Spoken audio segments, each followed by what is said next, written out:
तो चलिए अब हम एक प्रॉब्लम सॉल्विंग वीडियो देखते हैं।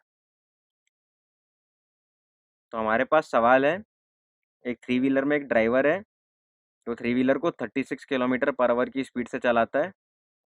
वो रोड पे एक बच्चे को खड़ा हुआ देखता है और बच्चे को बचाने के लिए अपने व्हीकल को 4 सेकंड में रेस्ट पे लेके आता है। तो आपको बताना है कि व्हीकल पे एवरेज राइडिंग फोर्स कितना है। हमें यहाँ पे थ्री व्हीलर का और ड्राइवर का मास दे रखा है।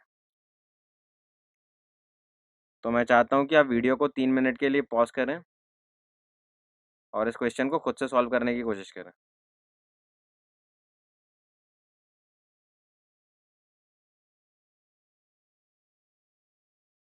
तो आइए हम इसका सॉल्यूशन देखते हैं।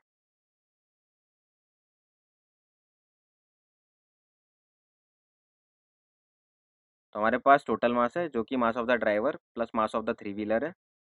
हमारे पास initial velocity kilometre power per hour में, जिसको हम मीटर पर सेकंड में कन्वर्ट करेंगे। तो 10 मीटर पर सेकंड आएगी इनिशियल वेलोसिटी। फाइनल वेलोसिटी हमें 0 दे रखी है और टाइम हमें 4 सेकंड दे रखा है। तो अगर मैं मुझे एक्सेलरेशन का फॉर्मूला पता है, तो मैं वी यू और टी की वैल्यू डाल के एक्सेलरेशन निकालूंगा। एक्सेलरेशन नेगेटिव आ रहा है, इसका मतलब है कि एक्सेलरेशन मोशन के उल्टे डायरेक्शन में। और फोर्स होता है मास इंटू एक्सेलरेशन, तो मल्टीप्लाई करने पे हमें आंसर मिल जाएगा। फोर्स का आंसर भी नेगेटिव है, जो हमें ये बता रहा है कि फोर्स भी मोशन के उल्टे डायरेक्शन में। तो आइए हम एक और प्रॉब्लम सॉल्विंग वीडियो देखते हैं। तो हमारे पास क्वेश्चन है कि बैट्समैन एक बॉल को 45 डिग्री एंगल पर डिफ्लेक्ट करता है, उसकी स्पीड को चेंज करे हुए बिना, और इसकी स्पीड है 54 किलोमीटर पर आवर। तो ऐसा करने में बॉल पे कितना इम्पल्स इम्पार्ट हुआ है, ये हमें निकालना है। और बॉल का मास हमें दे रखा है 0.15 kg। तो मैं चाहता हूँ कि आप वीडियो को पॉज करें 5 मिनट के लिए और इस क्वेश्चन को खुद से सॉल्व करने की कोशिश करें।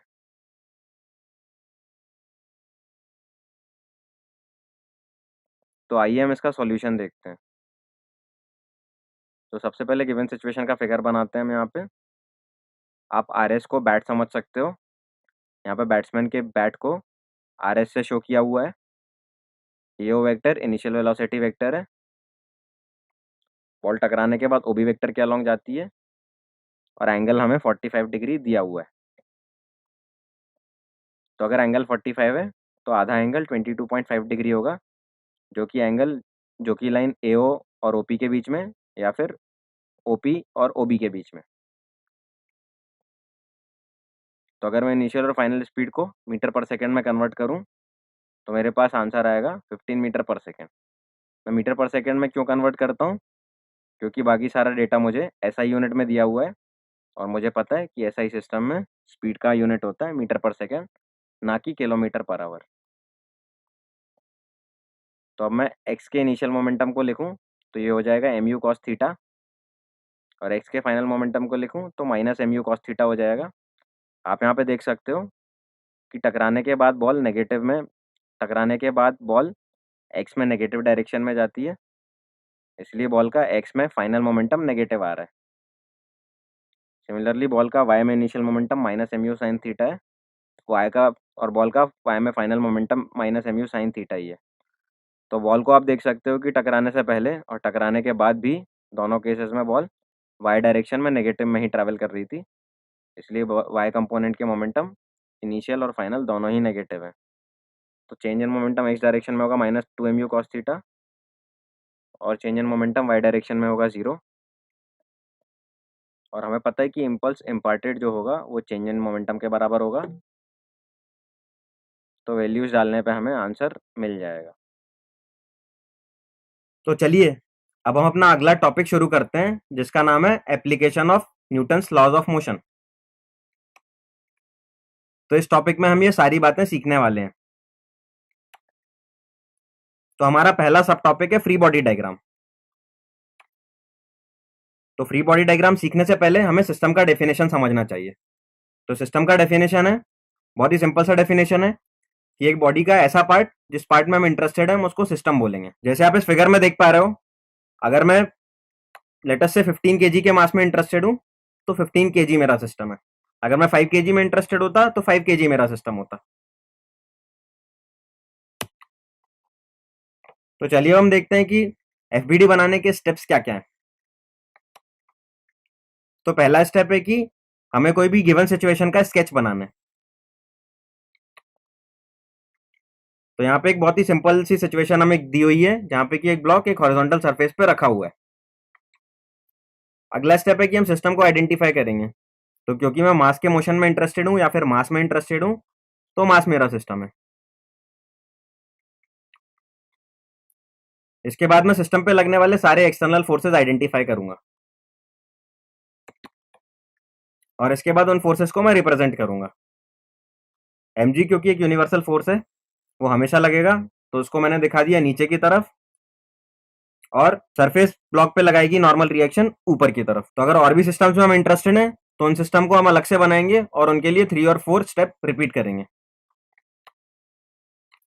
तो चलिए अब हम एक कॉन्सेप्ट टेस्ट देखते हैं।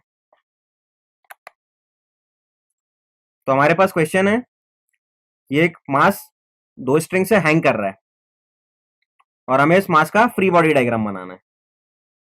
तो मैं चाहता हूं कि आप खुद से इस क्वेश्चन को करने की कोशिश करें।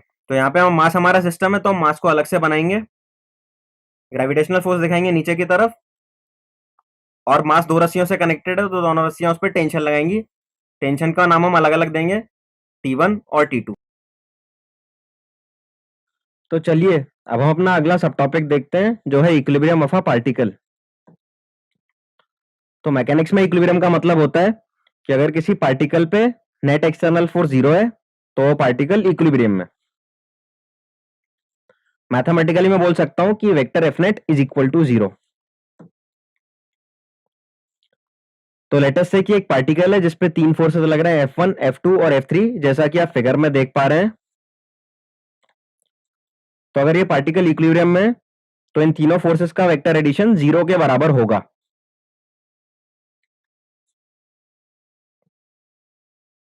तो अगर मैं वेक्टर F1, F2 और F3 को वेक्टर फॉर्म में लिखूं, आई, जे और के फॉर्म में लिखूं,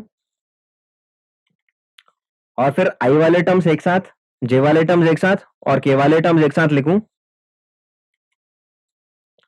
तो मुझे पता चलेगा कि फोर्सेस के एक्स कंपोनेंट का समेशन 0 होता है, और सिमिलरली फोर्सेस के वाई कंपोनेंट्स और जेड कंपोनेंट्स का समेशन भी 0 होता है। इसका मतलब है कि कोई पार्टिकल अगर इक्विलिब्रियम में, तो उस पर एक्स, वाई और जेड तीनों ही डायरेक्शन में फोर्सेस बैलेंस है, या फिर तीनों डायरेक्शन में फोर्सेस का समेशन 0 के बराबर है। इनफैक्ट हम ऐसा बोल सकते हैं कि पार्टिकल पे हर एक डायरेक्शन में ही फोर्स बैलेंस है। तो किसी भी डायरेक्शन में आप फोर्सेस का समेशन करेंगे तो आपको 0 मिलना चाहिए। चलिए हम एक कॉन्सेप्ट टेस्ट देखते हैं। तो हमारे पास एक क्वेश्चन है कि एक ब्लॉक एक रोप से हैंग कर रहा है और ये रोप 2 अन्य रोपों से अटैच्ड है। तो हमें यहाँ पे दिया हुआ है कि रोप और नॉट मासलेस है, और एंगल बिटवीन सीलिंग और एक रोप 60 डिग्री है, जैसा आप फिगर में देख पा रहे हैं। तो हमें यहाँ पे हर एक रोप में कितना टेंशन होगा ये पता करना है। तो मैं चाहता हूं कि आप 5 मिनट लें और इस क्वेश्चन को खुद से सॉल्व करने की कोशिश करें।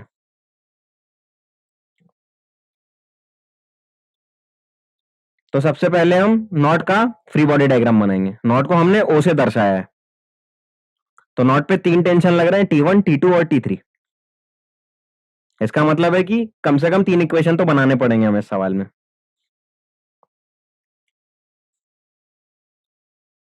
तो क्योंकि मुझे पता है कि एक्स डायरेक्शन में समेशन ऑफ फोर्सेस 0 होगा और वाई डायरेक्शन में भी समेशन ऑफ फोर्सेस 0 होगा, तो मैं अपने सारे फोर्सेस को एक्स और वाई के डायरेक्शन के अलोंग ब्रेक कर लेता हूं।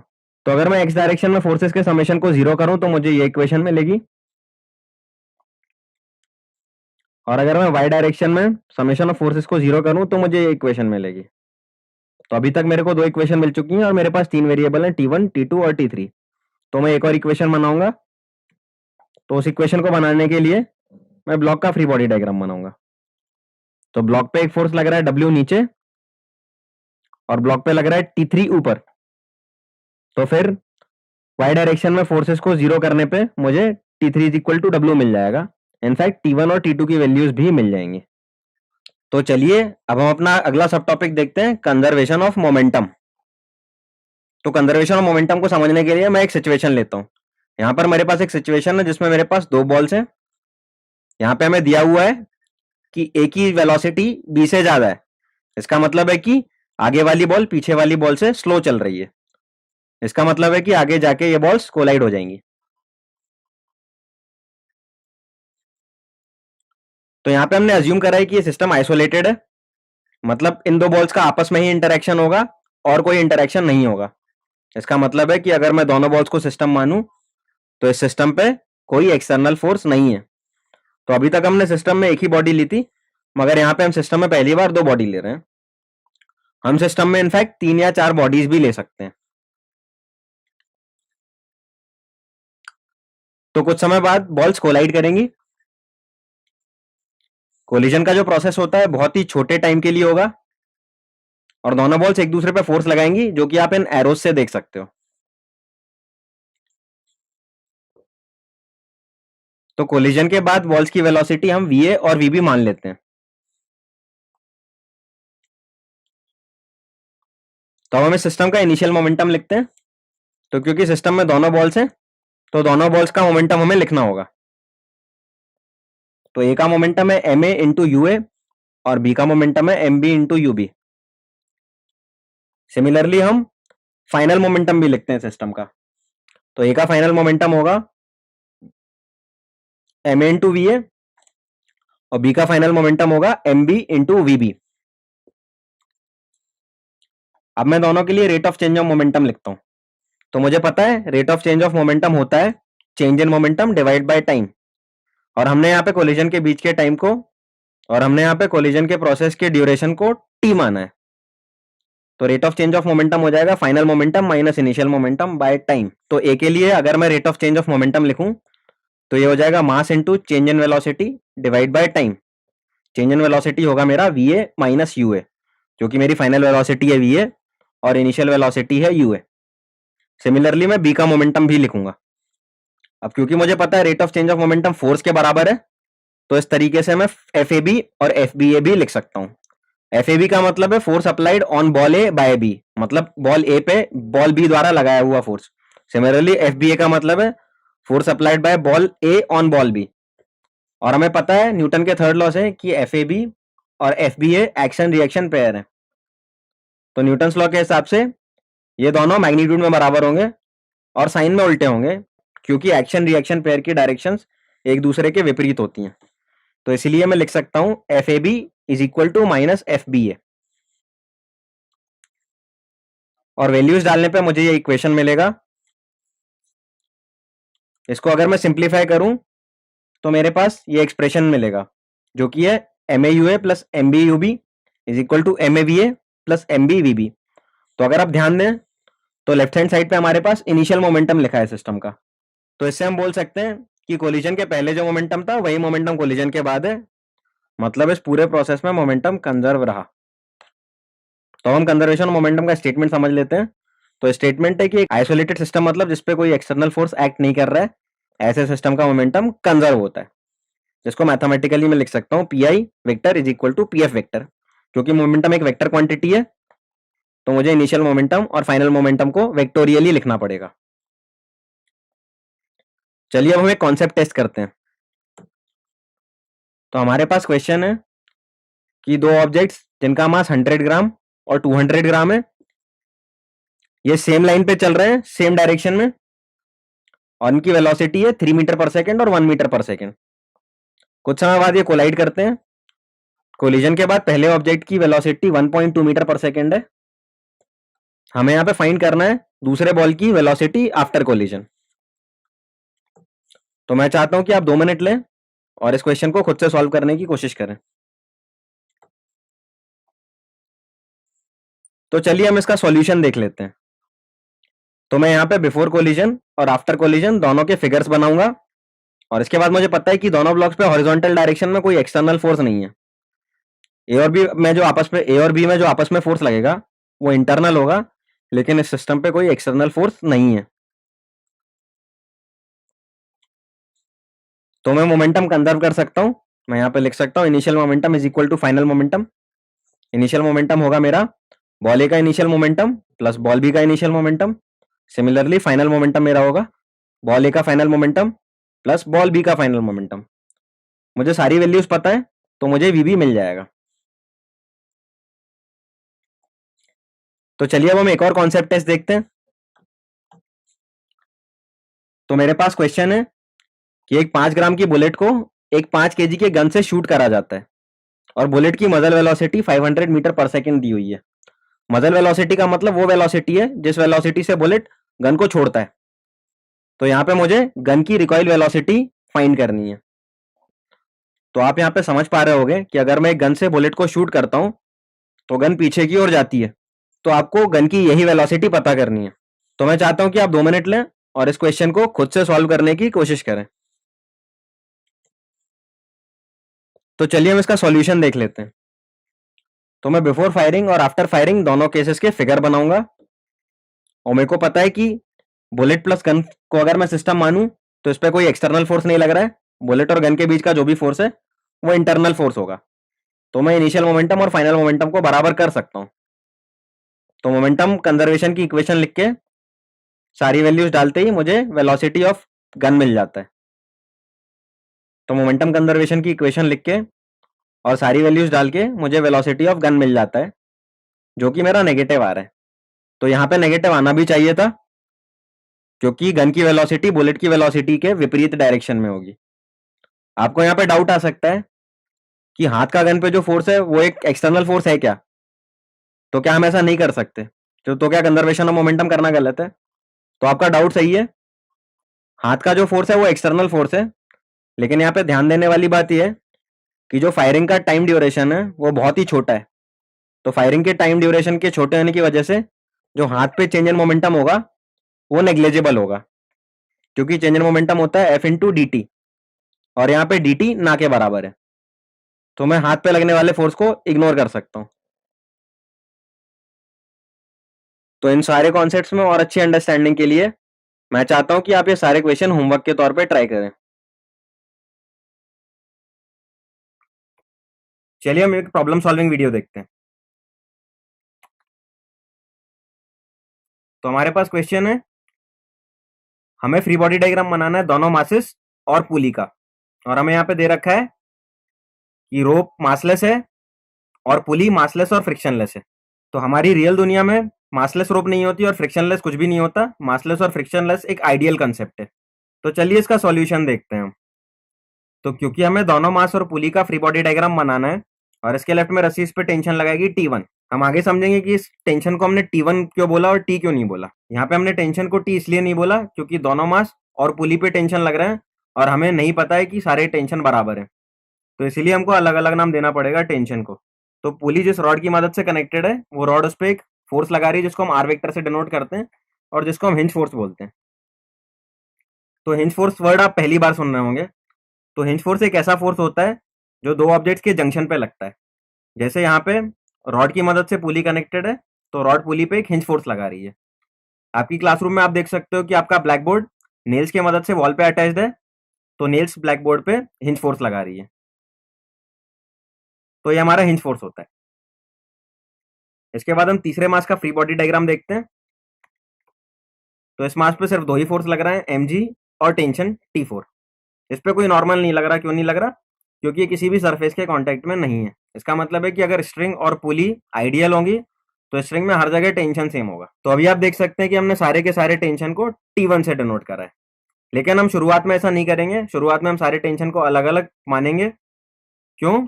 क्योंकि हमें नहीं पता है कि सारे टेंशन सेम है। इसका मतलब है कि जब तक आप ये फाइंड ना कर लें कि सारे टेंशन बराबर होंगे, आप सारे टेंशन को सेम नाम नहीं दे सकते। तो चलिए अब हम एक और क्वेश्चन देखते हैं।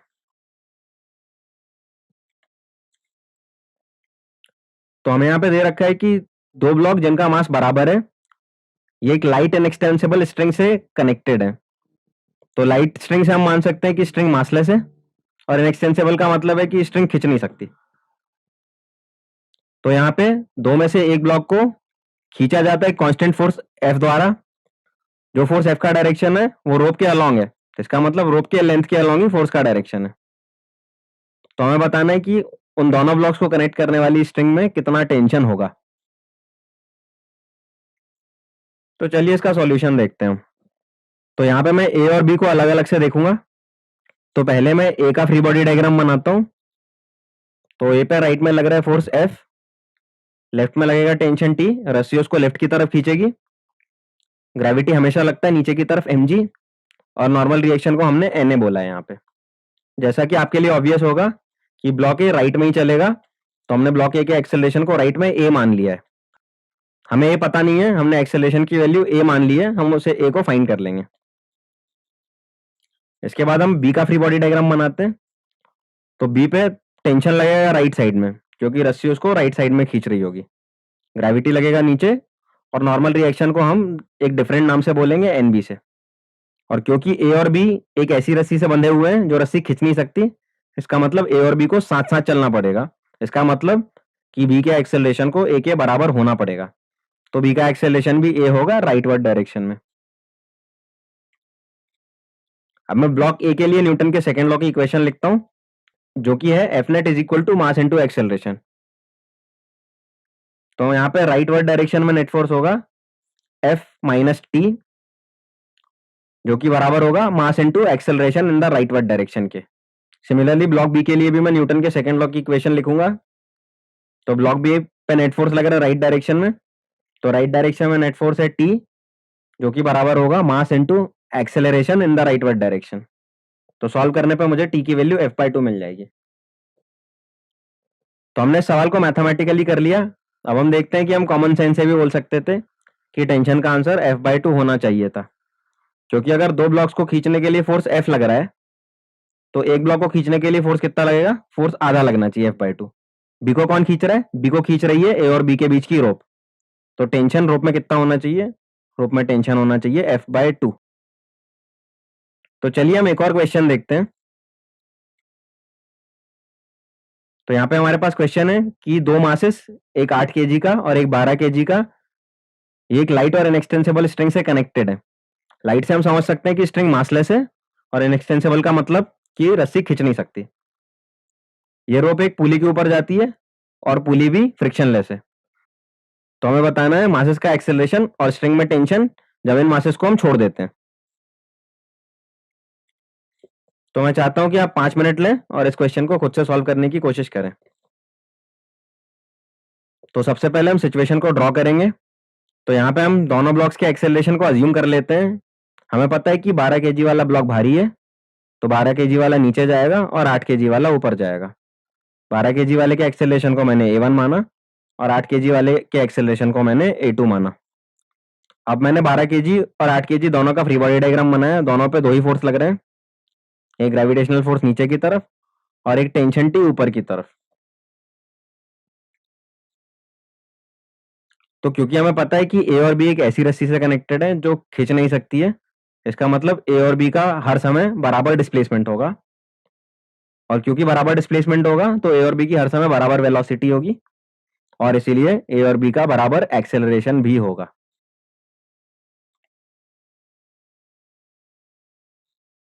तो पहले मैं 8 kg वाले के लिए न्यूटन का सेकंड लॉ लिखता हूं। तो नेट फोर्स ऊपर वाली डायरेक्शन में is equal to mass into acceleration in ऊपर वाली डायरेक्शन में।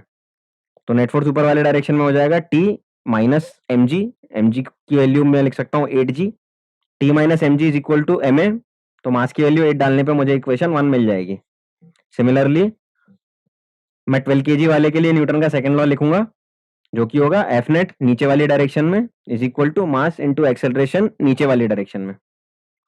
तो नीचे वाली डायरेक्शन में नेट फोर्स हो जाएगा M G minus T is equal to mass into acceleration नीचे वाली डायरेक्शन में। मास की वैल्यू 12 डालने पे मुझे इक्वेशन 2 मिलेगी। तो यहाँ पे मेरे पास दो इक्वेशन है और दो वेरिएबल है, तो आंसर आ जाना चाहिए। तो सॉल्व करने पे मेरे पास आंसर ये आ जाएगा।